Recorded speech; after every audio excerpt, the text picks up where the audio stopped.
Bismillahirrahmanirrahim. Assalamualaikum warahmatullahi wabarakatuh. Selamat berjumpa kembali dengan saya, Tresa Agustian. Pada kesempatan kali ini saya akan sedikit berbagi tentang konten pembelajaran, yaitu tentang teknologi informasi dan komunikasi. Apa itu teknologi informasi dan komunikasi? Apa itu peranannya dan apa manfaatnya, khususnya di dunia pendidikan. Baik, kita langsung aja melihat tayangannya sebagai berikut.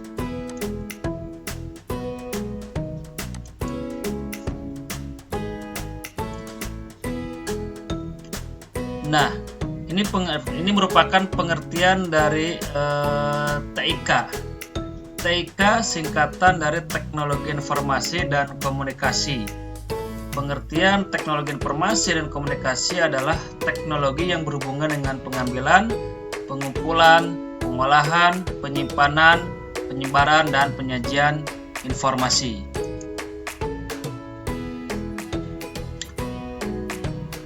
Contoh teknologi informasi dan komunikasi yang sering kita jumpai dalam aktivitas kita sehari-hari.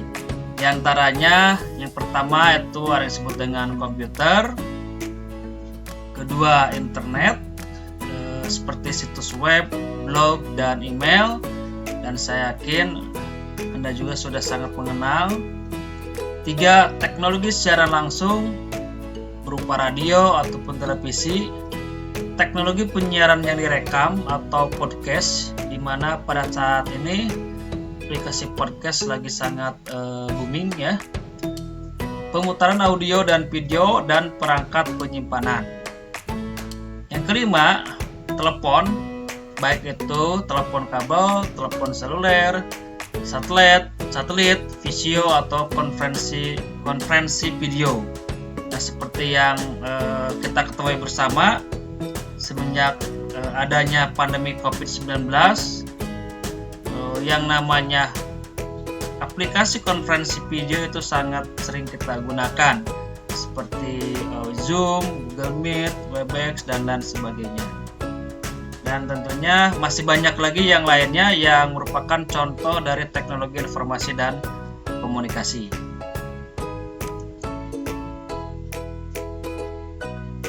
Nah, apa saja peranan TIK dalam bidang pendidikan? Yang pertama, sebagai infrastruktur pembelajaran. Nah, seperti yang kita ketahui, banyak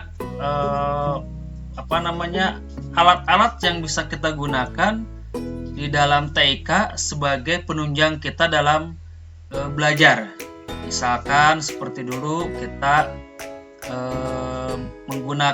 belajar menggunakan buku yang harus kita beli dengan harga yang lumayan, tapi dengan adanya TIK hal tersebut mungkin sekarang sudah jarang digunakan. Kita lebih banyak menggunakan buku-buku elektronik yang bisa kita download, baik yang khususnya yang secara free ya, yang gratis, yang disediakan oleh penyedia jasa pendidikan, seperti kalau di pemerintah seperti halnya BSE atau buku seri elektronik. Yang kedua, sebagai sumber bahan ajar. Nah, seperti yang tadi dikatakan, banyak sekali bahan ajar yang bisa kita dapatkan dengan menggunakan alat teknologi informasi dan komunikasi, contohnya seperti halnya internet. Di situ banyak bahan ajar yang bisa kita manfaatkan sehingga menjadi referensi tambahan buat kita di dunia pendidikan, baik sebagai tenaga pendidik maupun sebagai siswa atau siswa-siswi yang sedang belajar di sekolah. Selanjutnya, sebagai alat bantu dan fasilitas pembelajaran.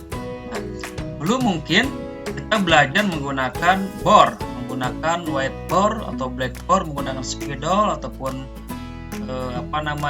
kapur. Tapi sekarang dengan adanya teknologi informasi, hal tersebut sudah jarang digunakan. Tapi kita menggunakan alat-alat yang bernuansa TIK yang bisa kita manfaatkan sebagai fasilitas pembelajaran, seperti halnya fokus ataupun peralatan lain yang memang mendukung terhadap proses pembelajaran. Selanjutnya, sebagai skill dan kompetensi, menunjang sebagai keahlian dan kompetensi kita di dalam kerja sehari-hari khususnya di dunia pendidikan, baik sebagai tenaga pendidik maupun sebagai siswa. Selanjutnya sebagai sumber informasi penelitian. Nah, bagi kita sebagai seorang peneliti ataupun Anda sebagai seorang siswa ataupun mahasiswa bisa melakukan penelitian dengan berbagai informasi yang bisa kita dapatkan di internet. Dan situ bisa menjadi sumber inspirasi kita dalam menulis sebuah penelitian.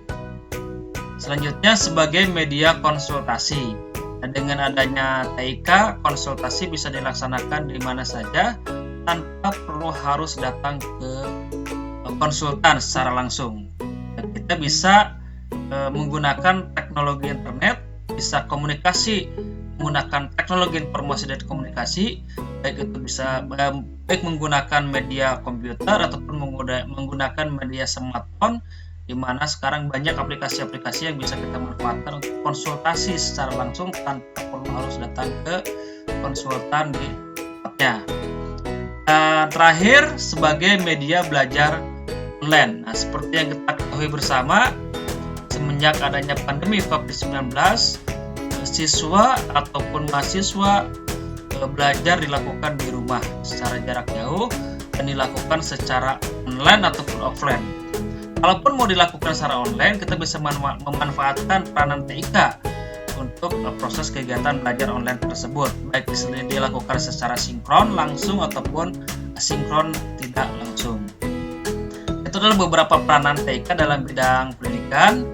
Nah, selanjutnya apa manfaat TIK dalam bidang pendidikan? Di mana di sini disebutkan TIK sangat bermanfaat untuk pendidikan karena dengan adanya TIK informasi edukatif dapat disampaikan dengan cepat dan disajikan secara efektif. Contohnya sistem pembelajaran daring atau e-learning.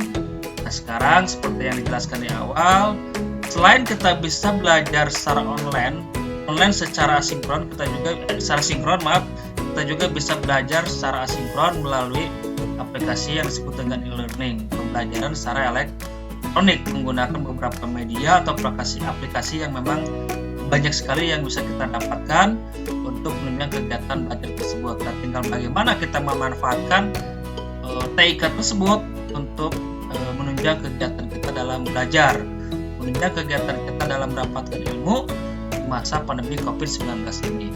Itu mungkin beberapa hal yang berhubungan dengan TIK, baik itu pengertian dari TIK, peranannya ataupun manfaat TIK khususnya di bidang pendidikan. Mudah-mudahan bermanfaat.